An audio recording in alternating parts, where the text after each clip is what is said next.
Crise sous-régionale oblige le président Félix Antoine Tshisekedi Tshilombo de la République démocratique du Congo est bel et bien attendu en Tanzanie aujourd'hui, c'est lundi, où il devra s'entretenir bien évidemment avec la présidente de la République de Tanzanie, Samia Suluhu, quelques jours seulement après avoir rencontré les chefs d'État gabonais Brice Clotaire Oligui Nguema à Libreville dans le cadre des festivités de la célébration de l'indépendance de la République du Gabon. Et donc le président congolais continue ses va-et-vient en Afrique justement pour s'entretenir avec ses pairs de la sous-région et de la région pour être plus global afin de trouver une solution, afin de trouver surtout une porte de sortie à la crise qui secoue actuellement la République démocratique du Congo. Donc, dans le cadre de cette tranche d'actualité, on reviendra sur ce qu'a été le séjour de Félix Tshisekedi au Gabon, plus exactement à Libreville. On reviendra également sur les raisons de son déplacement en Tanzanie, où il est attendu plus exactement aujourd'hui. Mais on va également parler de la réaction, une nouvelle réaction de l'opposition qui vient du porte-parole de Moïse Katumbi, Olivier Kamitatou, qui rappelle à Félix Tshisekedi son passé d'opposant, qui contraste drastiquement avec son présent du président de la République, mesdames et messieurs. Voilà donc c'est à quoi sera consacrée cette session d'actualité sur WAB Info Télévision en ce lundi 17 août 2026. Et donc, attendez par là que nous sommes très heureux de débuter avec vous cette nouvelle semaine du mois d'août. Nous sommes surtout très heureux de vous savoir très nombreux en train de nous suivre et surtout de lire vos différents commentaires. Alors, nous sommes réalisés par Thomas Zawadi, nous sommes Gaëtan Kombi à la présentation. Donc, bienvenue à cette tranche d'actualité. Alors, on commence d'abord par la très attendue arrivée de Félix Tshisekedi en Tanzanie, où elle a été invitée officiellement par son homologue de la Tanzanie, Madame Samia Suluhu de la République de la Tanzanie. Alors, de quoi les deux personnalités vont parler exactement dans le cadre de cette visite officielle de Félix Tshisekedi en Tanzanie. Alors, on évoque bien évidemment que c'est consécutif à la crise en République démocratique du Congo. La présidente de la Tanzanie voudrait également s'enquérir non seulement de la situation, mais également apporter sa pierre pour que la RDC puisse recouvrir la paix. Alors, vous savez très bien le contexte. La RDC est d'abord dans un conflit diplomatique avec le Rwanda. La RDC connaît également une guerre qui est étiquetée de telle ou telle autre manière, selon qu'on est proche du régime actuel à Kinshasa ou selon qu'on est proche de la rébellion de la FCM 23. Alors, côté FCM 23, on parle d'une guerre civile qui implique les citoyens congolais qui se révoltent contre la mauvaise gouvernance du président Félix Antoine Tshisekedi Tshilombo. Pendant ces temps, ceux qui sont d'obédience du président Félix Tshisekedi parlent plutôt d'une agression rwandaise contre les institutions en République démocratique du Congo. Voilà donc le contexte dans lequel le président Félix Tshisekedi va s'entretenir avec Samia Suluhu, cette présidente de la Tanzanie qui voudrait, comme je l'ai dit, s'enquérir non seulement des avancées de la situation ou du conflit en RDC, mais également y proposer une solution qui pourrait permettre à la RDC de trouver une porte de sortie. La Tanzanie qui a toujours joué un rôle capital dans la résolution des conflits en République démocratique du Congo. Point besoin de rappeler l'implication des anciens chefs d'État tanzaniens qui se sont toujours impliqués dans la résolution de conflits en RDC, Magufuli et bien d'autres chefs d'État tanzaniens qui ont toujours accompagné la République démocratique du Congo en tant qu'allié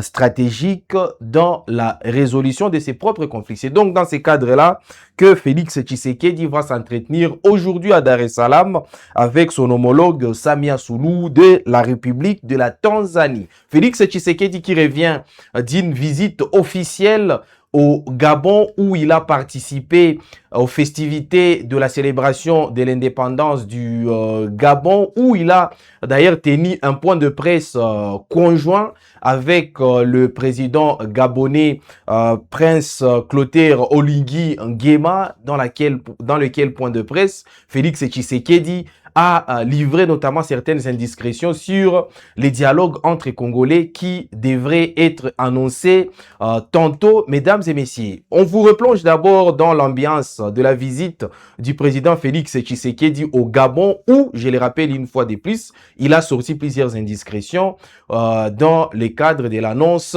du dialogue. La réalisation va nous proposer cet extrait pour que vous compreniez en quelque sorte c'est de quoi a été fait la visite du président de la République démocratique du Congo au niveau de Libreville au Gabon. Arrivé ce samedi 15 août sur le sol gabonais pour prendre part au 66e anniversaire de l'indépendance du pays, le président Félix-Antoine Tshisekedi vient réaffirmer les liens de fraternité et de coopération entre Libreville et Kinshasa.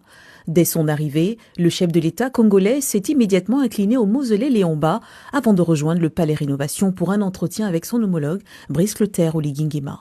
Devant les médias, les deux hommes d'État ont affiché une convergence de vues parfaite sur la nécessité de donner un nouvel élan à la coopération bilatérale. Nous avons saisi cette occasion pour examiner les grandes questions d'intérêt commun, tant sur le plan bilatéral, régional et international. Nous avons convenu d'explorer de nouvelles opportunités de coopération et d'encourager les investissements ainsi que les échanges entre les secteurs privés de nos deux pays. De son côté, le président Tshisekedi a félicité le chef de l'État gabonais pour le climat de paix et de stabilité qui prospère au Gabon, mais encore... Nous avons mis un accent particulier sur la nécessité de paix et de stabilité. Je me réjouis d'avoir, à travers le président Oligui Nguema, un partenaire à la fois pour la paix et pour le développement. Les accords ont été signés aujourd'hui dans le but, évidemment, de renforcer la coopération entre nos deux pays et de pouvoir faire face aux défis à venir. Brice Clotaire Oligui Nguema a également sollicité le soutien de la RDC pour deux échéances majeures, l'élection du Gabon au Conseil de l'Union internationale des télécommunications en novembre 2026 à Doha au Qatar et l'organisation du sommet de l'Union africaine en 2027.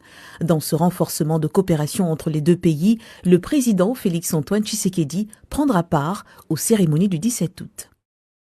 Voilà donc, c'est de quoi aura été faite cette visite du président Félix-Antoine Tshisekedi Tshilombo au Gabon. Il est parti participer aux cérémonies de l'anniversaire de l'indépendance de la République du Gabon. Donc, dans cet élément, vous avez notamment entendu le président Tshisekedi dire que de nouveaux accords ont été signés entre les deux pays. Mais ce qui n'a pas été dit officiellement dans cet élément-là, c'est que le président Tshisekedi a annoncé une ordonnance, nous disons, a annoncé la tenue du dialogue national ou l'annonce du dialogue national dans le cadre d'une activité que lui-même devra organiser. C'était donc lors de l'échange ou des échanges entre les chefs d'État congolais et la diaspora congolaise qui vit au Gabon. Et donc, le président Félix Tshisekedi a discuté avec les ressortissants de la République démocratique du Congo qui vivent au Gabon, notamment des accords de paix de Washington et de Doha. Il a notamment réaffirmé sa détermination à œuvrer pour la paix durable dans le respect de la souveraineté nationale. Ainsi, il a annoncé une prochaine adresse à la nation. Donc, il s'adressera prochainement à la nation pour préciser les contours du dialogue national inclusif, assurant par cet effet que ce dialogue sera différent de tous les autres dialogues que la République démocratique du Congo a déjà connus. Voilà donc quelque chose de concret pour les opposants qui n'en attendaient pas moins. Félix Tshisekedi annonce qu'il tiendra un discours solennel Il s'adressera à la nation. On ne sait pas encore les cadres. On ne sait pas si ce sera à l'Assemblée nationale ou disons, on ne sait pas si ça sera au Parlement. Mais il a quand même annoncé qu'il s'adressera à la nation solennellement pour annoncer les contours du dialogue national inclusif que lui-même a annoncé après avoir rencontré les évêques de la Cinco, mais également les pasteurs de l'église du Christ au Congo. Donc Félix Tshisekedi il est finalement l'équivoque en annonçant l'annonce des contours du dialogue national inclusif à travers une adresse qu'il fera à la nation, mesdames et messieurs. Cela arrive pile au moment où l'ultimatum lancé par la C64, notamment, ou par l'opposition globalement, est arrivé à son terme. Et l'ultimatum qui était fixé justement au 15 août 2026. Et donc la C64 a vu son ultimatum expirer au moment où le président Félix Tshisekedi n'a toujours pas pris d'ordonnance convoquant le dialogue national inclusif. Mais quand même, quelque chose de concret vient d'être communiqué par le chef de l'État en disant qu'il s'adressera à la nation, dans laquelle adresse il donnera les contours du dialogue national inclusif qui lui qualifie d'un dialogue qui ne ressemblera en aucun cas à tous les autres dialogues qui ont déjà été organisé en République démocratique du Congo. Alors cela freinera-t-il la détermination de l'opposition de tenir sa marche annoncée au 15 septembre 2026, justement à la rentrée parlementaire? On n'en sait pas encore trop, mais en tout cas cette annonce viendrait sûrement conforter plusieurs opposants qui n'en attendait pas moins, mesdames et messieurs. Alors, Olivier Kamitatou, dans un tout autre chapitre, le porte-parole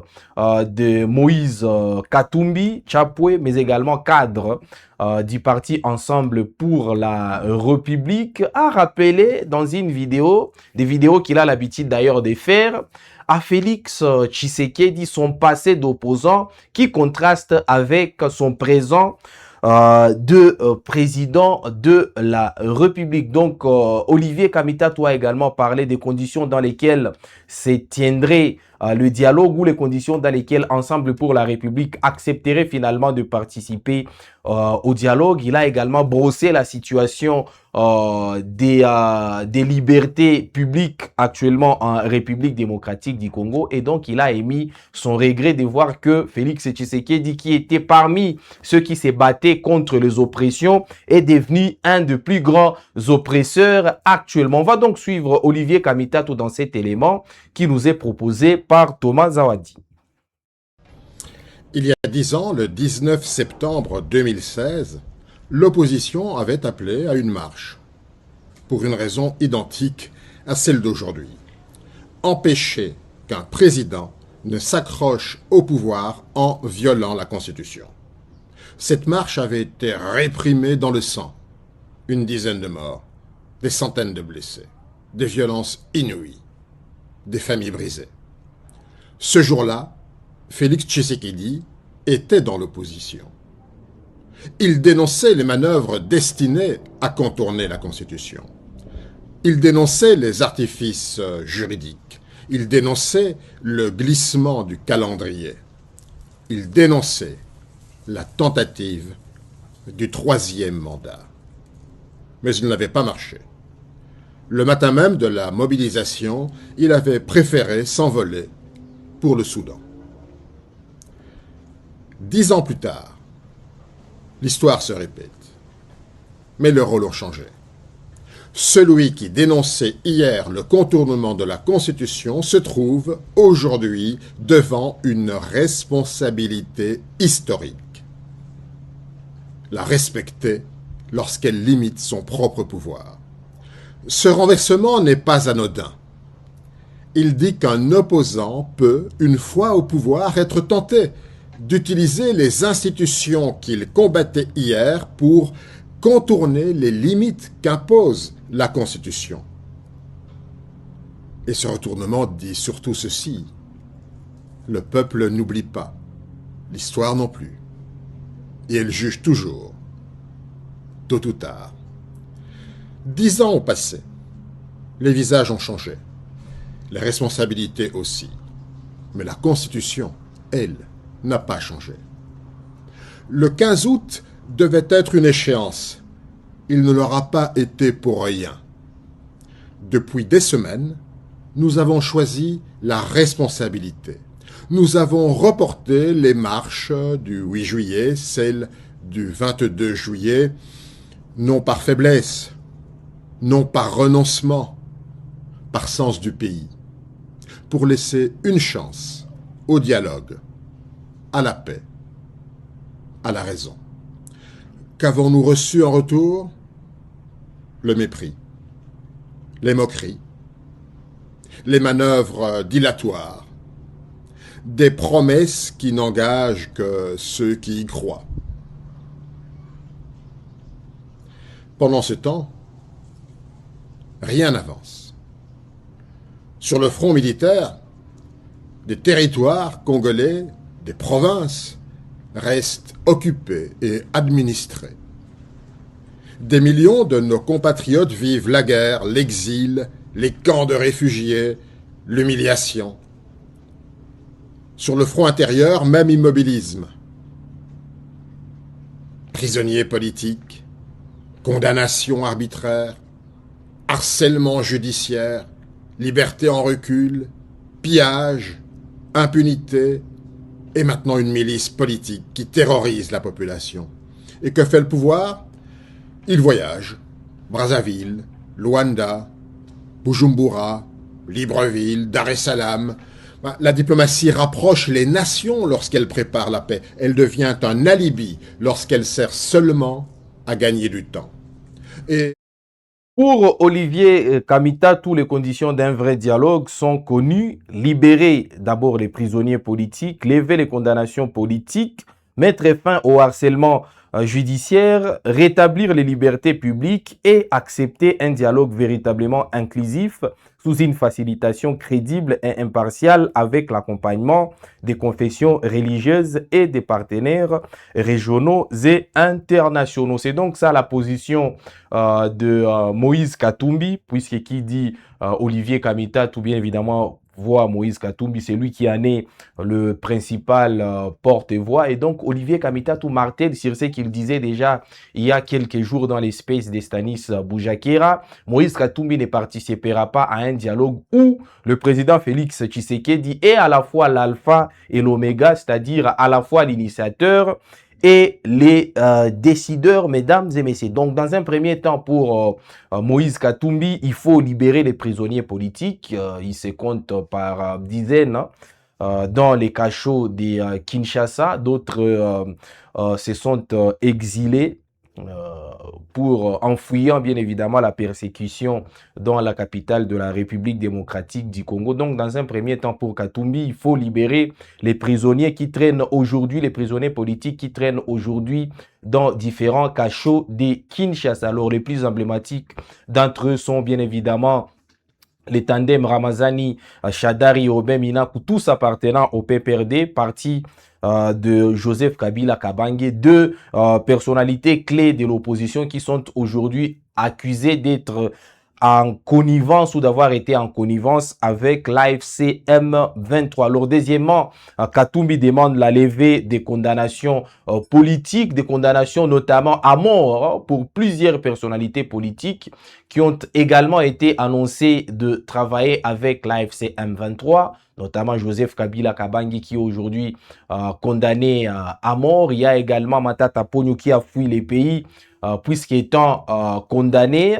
Et donc, Moïse Katumbi demande à ce que tous ces opposants-là soient libérés de leur condamnation politique. Alors, il demande également de mettre fin au harcèlement judiciaire, mais également rétablir les libertés publiques, puisque dans cet élément, si vous l'avez très bien suivi attentivement, vous comprendrez que Olivier Kamitatou était en train de plaindre la situation des libertés publiques aujourd'hui, qu'il a d'ailleurs essayé d'assimiler à la situation que le président Félix Tshisekedi lui-même combattait en son temps à l'opposition. Donc, pour Moïse Katumbi, il faut bien évidemment rétablir les libertés publiques et accepter un dialogue véritablement inclusif sous une facilitation crédible et impartiale avec l'accompagnement des confessions religieuses et des partenaires régionaux et internationaux. Donc Moïse Katumbi insiste sur le fait que les confessions religieuses doivent jouer un rôle clé dans la facilitation de ces dialogues-là. Voilà, donc c'est que les conditions, les préalables mis par Moïse Katumbi pour sa participation au dialogue national inclusif, lequel dialogue verra ses contours être communiqués tantôt par le président Félix Tshisekedi, tel qu'il a lui-même annoncé dans le cadre d'une adresse qu'il aura à la nation, mesdames et messieurs. Qu'est-ce qui se passera par la suite? C'est en tout cas la raison pour laquelle vous devrez rester accroché sur Web Info Télévision, appuyez sur la cloche de notification puisque nos prochaines productions seront beaucoup plus édifiantes, mesdames et messieurs. Nous sommes donc très heureux de vous avoir actualisé en ces débuts de semaine sur Web Info Télévision. Nous serons encore plus heureux de vous avoir tout au long de la semaine, toujours pour vous actualiser et pour décrypter avec vous les différentes informations concernant l'actualité en République démocratique du Congo. On s'est dit donc à très bientôt, toujours avec le même plaisir.